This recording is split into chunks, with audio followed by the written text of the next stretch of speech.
Hoje iremos falar um pouco sobre prevenção do câncer da tireoide. O câncer de tireoide pode ser considerado o mais comum na região da cabeça e pescoço e acomete principalmente as mulheres. No Brasil, correspondeu a 1,3% de todos os casos de câncer matriculados no INCA de 1994 a 1998 e a 6,4% de todos os cânceres da cabeça e pescoço. Para falar sobre esse assunto, vamos conversar com o endocrinologista Dr. Rodrigo Greco. Bom dia, doutor Rodrigo. Seja bem-vindo ao Manhã da Piedade. Uma alegria tê-lo conosco. Bom dia, Moninha. Muito prazer, imenso prazer estar com vocês aí, principalmente quando o nome é Manhã da Piedade, né? Nossa Senhora, né? Louvado seja Nossa Senhora, quer dizer, né? Devoção e não adoração a nosso Deus também. Amém. Vamos lá, doutor Rodrigo. Primeiramente, o que é a tireoide? Tireoide é uma glândula em forma de borboleta. Não confundir a glândula com o pomo de Adão, tá? Ela fica aqui, na base do pescoço, aqui na fúrcula external, na base do pescoço, parece uma borboletinha. E ela tem dois lobos, um lobo do lado direito, um do lado esquerdo, e no meio o istmo. É uma glândula responsável pela produção do hormônio tireoidiano, que é como se fosse uma pilha para o nosso organismo. Responsável por uma série de... Ela é responsável por 1000 coisas dentro do organismo. Então, a gente precisa ficar de olho e eu entendo quando o senhor fala isso, que existem vários tipos de câncer de tireoide, então, né? Pois é, os 4 principais cânceres de tireoide são o carcinoma papilífero e carcinoma folicular, que são os mais comuns, e que eu diria que se você quiser escolher um câncer para ter na vida, escolha um desses dois, principalmente papilífero, que são mais curáveis em termos de qualquer câncer dentro do organismo. Tem também um câncer medular da tireoide, que é um pouco mais grave, e um câncer gravíssimo da tireoide, chamado anaplásico. Então, são esses 4 principais. Tem outros, mas os 4 principais que acometem a tireoide. Doutor, quais são os fatores de risco do câncer da tireoide? Pois é, você bem disse que é muito mais comum nas mulheres, porque o nódulo tireoidiano é muito mais comum na mulher. Porém, se você achar um nódulo em uma pessoa, se ele for do sexo masculino, é maior a chance de ser um câncer que se for no sexo feminino. Apesar disso, a incidência é maior no sexo feminino porque tem muito mais nódulo no sexo feminino. Então, uma coisa para dizer é a seguinte: nódulo na tireoide feminina, menor chance de câncer. Na tireoide masculina, maior chance de câncer. Nódulos em crianças até 15 anos, 20 anos, maior chance de câncer. Também maior chance de câncer se for indivíduos acima de 60 anos. Então, e também pessoas que, na sua vida, foram submetidas a qualquer radiação da região do pescoço, seja por causa de algum problema no timo, seja por causa de acne, antigamente se fazia radiação para tratar acne, seja por qualquer motivo, tem uma maior chance de, num nódulo, albergar um tumor. Isso é válido também para as pessoas que foram expostas à radiação, como Hiroshima, aquele acidente de Chernobyl, o acidente de Goiânia, há um tempo... Do Césio, Então, essas pessoas, quando aparece o nódulo da tireoide, tem que ficar mais atento para ser um tumor, um câncer, perdão. Entendi. Doutor Rodrigo, então seria interessante também, importante, a gente fazer exame de toque da tireoide, assim? Existe isso? Essencial. Essencial. Você vai pegar o seu dedo, esses 2 dedos aqui, vai na hora do banho, passa um sabãozinho e passa na glândula. Usa de um lado o dedo indicador e o médio, passando num lado, e do outro você pega o dedão e passa. Ou então troca de mão e passa do outro lado. Entendi. Uma coisa importante também, na hora que você colocar os dedos, põe o dedo assim, ó, nela, e deglute. Quando deglutido, você vai observar que os tumores geralmente acompanham a deglutição. O que Entendi. acontece? Nódulos acima de 1 centímetro, principalmente acima de 1,5 centímetros de diâmetro, são palpáveis. Os outros, que é a grande maioria dos nódulos, menores do que isso, a gente acha geralmente em ultrassonografias feitas por prevenção, feitas por outros motivos. Num histórico familiar de doenças da tireoide, eu acho interessante se fazer o ultrassom, que vai detectar doenças num estágio mais precoce e também vai orientar, porque a maioria dos tumores, dos nódulos que achar, são benignos. Então, de acordo com a forma que aparecer no ultrassom, o médico vai saber orientar se deve ou não fazer algum exame mais sofisticado para saber se continua ou só se acompanha de 6 em 6 meses. É possível, doutor Rodrigo, prevenir contra o câncer de tireoide? Bom, o que a gente pode dizer é o seguinte, a prevenção hoje em dia, quando se fala em câncer de tireoide, a gente está falando principalmente em detecção precoce. Tudo que você detecta precocemente, você trata mais facilmente. Então, se você tem aqueles fatores de risco que eu falei, que é radiação do pescoço, histórico familiar de doenças na família, de uma inflamação que dá na tireoide chamada tireoidite de Hashimoto, ou se você tem isso, um hipotireoidismo, um hipertireoidismo, é interessante fazer a ultrassonografia da tireoide e fazer um diagnóstico mais precoce. Agora, aí fica uma coisa um pouco mais apagada, vamos dizer assim, mais difícil de você mensurar, porque existem coisas que a gente chama de substâncias que podem ser cancerígenas, mas para tudo.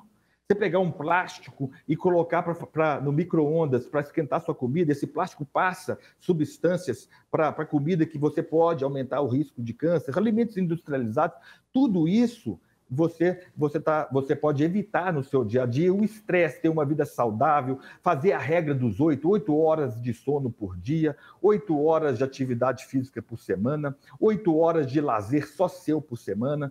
Então, você ter uma vida saudável, isso vai evitar todos os tipos de câncer. Então, na tireoide, não existe uma coisa, isso aqui provoca câncer de tireoide, só a questão da radiação no local. E saber os fatores que predispõem ao câncer. Fora isso, é diagnóstico precoce. Como? Fazendo ultrassonografia em casos de história de maior possibilidade do tumor, ou o exame, o toque, todo mundo deve fazer, desde 5 anos de idade, que já tem consciência para isso, até o final da vida. Claríssimo, doutor. Doutor, quais são os sintomas desse câncer? Pois é, por isso que muitas vezes o toque e a ultrassonografia são importantes, porque os 2 tipos de tumores mais comuns da tireoide, que é o carcinoma papilífero e folicular, eles são indolentes. Eles ficam ali e não causam sintomas nenhum, aí zero de sintoma. Aí a pessoa, às vezes, alguém mesmo observa, estou achando que a tireoide tem um caroço aí, ou estou achando que a tireoide maior, e aí já vai pegar num processo mais avançado, porque esses tumores não têm sintomas, ao contrário do tumor medular e anaplásico, que crescem mais rapidamente, que podem provocar dor, que podem provocar rouquidão, que pode provocar aparecimento de nódulos no pescoço. Esses tumores são mais incomuns. Os tumores mais comuns, eles geralmente são indolentes. Porém, é claro que você deve ficar atento com qualquer coisa que você sentir dor no pescoço, rouquidão. Então, sintomas que podem ser diferentes de você observar o nódulo ali disfagia, que é a dificuldade de engolir, a dor na região do pescoço e rouquidão. Nesses casos, aí imediatamente procurar um médico endocrinologista, o otorrinolaringologista, o cirurgião de cabeça e pescoço, para analisar. Mas fora isso, a maioria dos casos é assintomática, a não ser pela visão do tumor, quando ele já cresceu. Doutor Rodrigo, normalmente a maioria dos tratamentos desse câncer, eu sei que faz iodoterapia? É o seguinte, eu sou a favor da iodoterapia pela seguinte coisa. Os dois, eles só servem para esses tumores que eu falei. O papilífero e o folicular. O medular e o anaplásico, eles não captam o iodo. A grande maioria dos tumores da tireoide, eles captam o iodo. Então, o que acontece? Quando você tira a tireoide toda, sempre vão restar um pouquinho de substâncias, de células, seja célula normal da tireoide, seja células cancerígenas na região do pescoço. Então, é interessante você fazer o iodo radioativo depois, com uma dose pequenininha, para ver se sobrou, que a gente chama de restos cervicais, ou para ver se tem alguma célula metastática, porque por exemplo, se tiver uma célula do tumor no pulmão de metástase, ela vai aparecer quando você fizer cintilografia com iodo. Uhum. Então, você faz o iodo em dose pequenininha, fez o iodo, mostrou que sobrou restos no pescoço ou em algum outro lugar, aí você dá uma dose maior do iodo radioativo que vai queimar essa célula e matar ela. Então, aí é por isso que é bom prognóstico. A radioatividade é direcionada somente à célula da tireoide. Uhum. Ah, mas eu vou fazer só para câncer de tireoide. Não. As células cervicais que sobrarem, que sejam células benignas, têm que ser mortas também pelo radioiodo, porque assim eu posso acompanhar esses pacientes só fazendo um exame de sangue chamado tireoglobulina. Uma vez que eu fiz o radioiodo depois da cirurgia, você acompanha de 6 em 6 meses dosando uma substância chamada tireoglobulina. Se ela dá sempre abaixo de 0,1, acabou, não tem mais câncer. Uhum. Se ela começar a aumentar, aí você faz uma cintilografia de novo para pesquisar se está tendo alguma metástase. Então, eu acho importante fazer uma tireoidectomia, retirada da tireoide quase total, seguida por queimar com radioiodo. Tem alguns médicos que, como o tumor é muito benigno, entre aspas, eles tiram só um lado da tireoide. Mas aí depois você não tem como acompanhar com esse exame de tireoglobulina, porque o restante da tireoide vai estar produzindo tireoglobulina o tempo todo. Uhum. Nesse caso, quando você faz te retira um pedaço, você vai ter que acompanhar esse paciente através de ultrassonografia, de 6 em 6 meses, de outros exames. Não dá para você seguir só com a tireoglobulina. Então, eu sou a favor de uma tireoidectomia total ou quase total, seguida de radioiodo. Entendi. Então, em qualquer tipo de câncer que dê na tireoide, o ideal é que remova a glândula por completo. Olha só, existe uma certa controvérsia, por quê? Quando você tira, quando a gente chama de tireoidectomia quase total, você tem um segmento do paciente nas suas mãos, é fácil. Você faz o radioiodo depois, e aí eu tenho o segmento nas minhas mãos só fazendo exame de sangue. Porém, tem que ser na mão, essa cirurgia tem que ser na mão de um cirurgião experiente. Uhum. Porque quando você tira a glândula total, você está mais propenso a lesar o nervo laringeu recorrente. Entendi. Que é um nervo que passa do lado da tireoide. Uhum. Se você lesar ele de um lado, a pessoa fica com rouquidão para o resto da vida. Entendi. Entendeu? Doutor, chegou uma pergunta aqui no chat. Quando a pessoa é alérgica a iodo e é acometida por um câncer na tireoide, que o tratamento seria o iodo, como que se faz? Pois é, nessa situação é o seguinte, aí você vai fazer o procedimento de iodo radioativo, ele é feito a nível hospitalar, tá? O hospital, através de corticoterapia, de outras coisas, pode minimizar a probabilidade de alergias. Então, no ambiente hospitalar, eu sou a favor, mesmo assim, fazer a iodoterapia com todos os protocolos de cuidado a serem feitos, se necessário, corticoterapia, anti-inflamatórios, antialérgicos. Entendi. Se precisar entuba o paciente, não tem problema, mas eu não vou deixar de tratar e dar uma sobrevida normal para esse paciente por causa da alergia. Nós temos que correr atrás de um processo, uma possibilidade de tratar esse indivíduo. Dá o antialérgico e faz a iodoterapia. Mas não é tão simples assim. Um ambiente hospitalar, é um negócio bem sério, cuidadoso, na mão de anestesistas, endocrinologistas, cirurgiões bem experimentados. Entendi. Doutor, e aí depois do tratamento do câncer, é vida normal? Eu vou falar para vocês assim, que se for o tumor papilífero da tireoide ou folicular, e a cirurgia correu direitinho, vida 100% normal. Vida normal, cabeça boa. Inclusive, assim, para qualquer ser humano, seja que é submetido a qualquer tipo de tratamento, a qualquer tipo de tumor, seja câncer, seja o que for, a cabeça tem que estar em primeiro lugar, de que eu vou ser curado, eu sou capaz de ser curado, e claro que botar na mão de Deus, de Nossa Senhora, e bola para frente, vida normal para esses indivíduos que tiveram câncer papilífero e folicular da tireoide. Uhum. Então, o índice de cura é alto? Altíssimo. E, doutor, uma última pergunta. O índice de recorrência, existem pelas pesquisas assim? Pois é.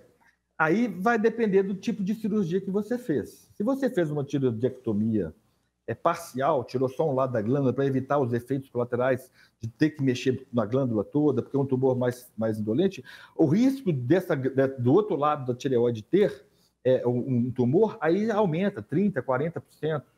Então, existe essa possibilidade de recidiva dependendo do tipo de tratamento. Já uma tireoidectomia quase total com depressão dos restos cervicais ou qualquer metástase com iodoterapia, o risco de recidiva cai muito, muito, muito baixo. E o que é melhor, no caso desses dois tumores mais comuns da tireoide, mesmo que você seja atingido com o tempo por metástase, seja nos linfonodos da região cervical, linfonodos são células de defesa que ficam no pescoço, ou ficam no organismo todo, mas tem os da região cervical. Seja por metástase no pulmão, no osso, etc., como tem a radioterapia, o índice de cura continua alto ainda. Então, é uma doença de possibilidade de vida 10 anos depois, altíssimo. Entendi tudo, doutor. Então, só mais uma pergunta que chegou aqui para nós. Cada caso é um caso cirúrgico ou tem que olhar mesmo, que às vezes não precisa tirar a tireoide, né? Isso aí é o seguinte, eu vou só contar uma história muito rapidinha. Pode ficar à vontade. Porque eu quando era residente de endocrinologia, existia uma grande briga entre nós endocrinologistas e o setor do hospital. Eu fiz endocrinologia no Hospital de Base de São José do Rio Preto, em São Paulo. Existia uma briga entre os endocrinologistas, os otorrinolaringologistas e os cirurgiões de cabeça e pescoço. Por quê? A maioria, 90% dos nódulos que são encontrados na tireoide são benignos, que não necessitam de retirada. Então, o que acontecia? A gente rezava e torcia para que os pacientes fossem encaminhados, um clínico, outro médico, ou o paciente mesmo, achou um caroço no pescoço e procurou um médico, que procurasse o endocrinologista, porque a gente faz um examezinho no nódulo, que chama punção aspirativa por agulha fina. Você pega uma injeção, vai lá no nódulo através do ultrassom, guiado por ultrassom, vai lá no nódulo, tira um líquido do nódulo e ele fala se aquilo ali é um tumor, é um câncer, se é um adenoma benigno, se é um cisto coloide, etc. Então, mais de 90% dos casos que chegavam a nós, endocrinologistas, nunca seriam submetidos à cirurgia. Como o cirurgião é igual cachorro bravo, deixa ele preso, só solta se tiver ladrão, porque senão ele come o seu amigo. Se os casos chegassem direto no otorrino ou no cirurgião de cabeça e pescoço, eles nem conversavam, ele lá e tirava o negócio, desnecessariamente. Então, 90% dos nódulos que se encontrar na tireoide vão ser tratados de forma não cirúrgica. Agora, se for um câncer, tem que tirar. Mas tem um diagnóstico anterior através da punção aspirativa por agulha fina. Então, não tem necessidade de sair arrancando a tireoide de ninguém. Isso. Uma coisa mais precisa, cada caso um caso. Exatamente. Né? Doutor Rodrigo, de tudo que nós falamos, tem alguma coisa que o senhor gostaria de acrescentar? Eu queria acrescentar que quanto mais médico eu sou, quanto mais eu me aproximo da química, da física, da biologia, do organismo, do ser humano, mais eu acredito em Deus. Só isso. Que lindo. Então, gente, olha só. Aqui na tela está o Instagram do Dr. Rodrigo, Dr. Musashi Greco, Dr. Musashi Greco, está aqui. Doutor Rodrigo, muito obrigada pela sua presença aqui no Manhã da Piedade. Deus abençoe muito o seu trabalho. Nossa Senhora, hoje eu vou dormir nas nuvens, né? Abençoado pela Manhã da Piedade. Amém. Amém. Amém, doutor Rodrigo. Fica com Deus, viu? Amém. Com Deus também.